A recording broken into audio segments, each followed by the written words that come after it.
Thank you, Mr. Buckle. Next. Hello, my name is Brent Jones. I am owner and president of Real Water, Real MMA, and also president of the Real Chamber of Commerce. And I want to acknowledge that we've had a lot of emotional hardship stories today, and I don't want to take away from them. However, we have to look at the practical facts of what businesses have to exist. So I'm going to be on the other side of the story, not from the employee, but from the business owner's perspective.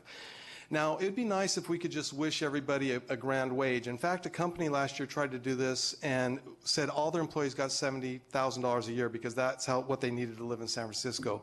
Well, if you follow the story up now, it was all over the liberal media and it was very well publicized. That company has gone out of business because there's practical realities of economics that we have to take into consideration. And I will give you a quick example of how that works. Now, at my company, we don't pay most of our employees minimum wage. In fact, very few are paid minimum wage, if any. And my line workers are the lower paid workers. And if you look back in my back office or the line, most of my guys get between $15 and $18 an hour, which is a decent wage. However, they have skills and they understand what it means to be in the marketplace and produce value for a company. The lower wage people are the beginning or the lower rung, we always hear, workers. Now, lower rung workers come in, and I will just tell you as a fact, a lot of them don't even understand that they need to show up to work on time, that they actually have to produce value. They're talking on their cell phones all the time. They don't have the skill set to realize that they, as an employee, have an obligation also to their employer or the business that they have to create more value than they cost the business. So when you look at this and you say you want to raise the wage, I could take a packer that just puts bottles in a box.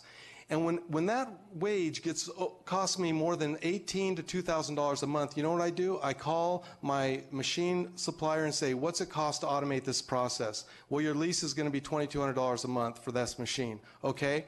Boom. That worker's gone, and now I have I have a machine that's replaced him.